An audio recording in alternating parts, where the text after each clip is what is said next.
যদি যারা ফেলও করে মিলেমিশে কাজ করা উচিত। আমার কাছে মনে হয় এখন পর্যন্ত স্মুথ যাচ্ছে। দেখেন আলটিমেটলি উইথড্র করে এটা আপনার কন্ট্রোলে না। যারা উইথড্র করেছে হয়তো অনেকগুলো কারণে করেছে না। আমি যখন সত্যি আমি ভেরি মাচ এক্সাইটেড ছিলাম, কেন আমি প্রথম এটা আমি ভোটার হয়েছি কাউন্সিলর হিসাবে অ্যাজ এ প্লেয়ার ইসের মধ্যে।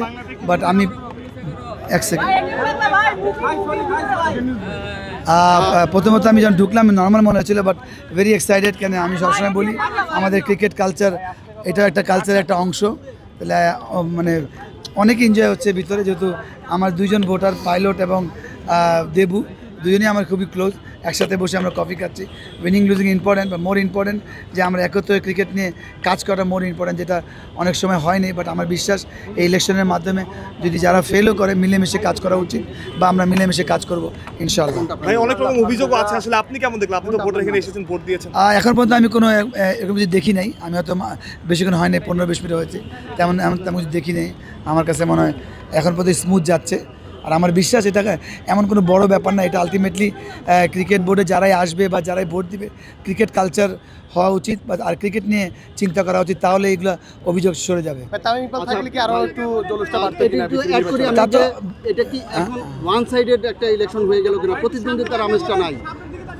দেখেন আলটিমেটলি উইথড্র করে এটা আপনার কন্ট্রোলে না।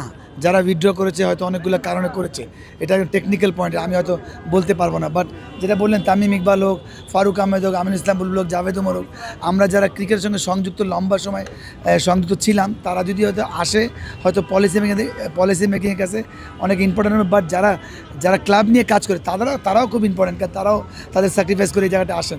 বা দুজন যদি মিলিতভাবে কাজ করে, তাহলে এটা আরও হেলদি হবে, আরও সুন্দর হবে। নতুন নতুন অনেক ডিরেক্টরের জন্য আসছে অনেক সংগঠক, তাদের কাছে কোনো কি প্রত্যাশা থাকবে? অবশ্যই এটা বড় চ্যালেঞ্জ হবে, কেন আপনি জানেন ক্রিকেট আমাদের 1 নম্বর খেলা। তারা নতুন, আমার মনে হয় তারা নতুন কিছু করার চেষ্টা করবে উইথ কনসিস্টেন্ট। আমাদের এই পর্যন্ত আমরা যতবারই যেই বোর্ড আসছে, আমরা কিন্তু বরাবরই বাংলাদেশ টিম নিয়ে বিজি ছিলাম সবসময়। আমার বিশ্বাস এর মাধ্যমে নতুন করে আমরা একদম 10 বছর পর কী করতে চাই, যারা নতুন ডাইরেক্টর, বা 5 বছরে আমরা কী করতে চাই, এটা একদম পুরো ক্লিয়ার একটা পিকচার যদি দেয় দেশবাসীর সামনে বা আপনার মিডিয়ার সামনে, তাহলে এটা আরও হেলদি হবে, সাথে জবাবদিহি থাকবে, তাহলে আরও সুন্দর হবে। আর আমার বিশ্বাস এটা এমন কোনো বড় ব্যাপার না। এটা আলটিমেটলি ক্রিকেট বোর্ডে যারাই আসবে বা যারাই ভোট দিবে, ক্রিকেট কালচার হওয়া উচিত বা আর ক্রিকেট নিয়ে চিন্তা করা উচিত, তাহলে এগুলো অভিযোগ সরে যাবে। দেখেন আলটিমেটলি উইথড্র করে এটা আপনার কন্ট্রোলে না। যারা উইথড্র করেছে হয়তো অনেকগুলো কারণে করেছে, এটা টেকনিক্যাল পয়েন্ট আমি হয়তো বলতে পারবো না। বাট যেটা বললেন তামিম ইকবাল হোক, ফারুক আহমেদ হোক, আমিন ইসলাম বুলবুল হোক, জাভেদ ওমর হোক, আমরা যারা ক্রিকেটের সঙ্গে সংযুক্ত লম্বা সময় সংযুক্ত ছিলাম, তারা যদি হয়তো আসে হয়তো পলিসি মেকিংয়ের কাছে অনেক ইম্পর্টেন্ট। বাট যারা ক্লাব নিয়ে কাজ করে তারাও খুব ইম্পর্টেন্ট, কারণ তারাও তাদের স্যাক্রিফাইস করে এই জায়গাটা আসেন। বা দুজন যদি মিলিতভাবে কাজ করে, তাহলে এটা আরও হেলদি হবে, আরও সুন্দর হবে।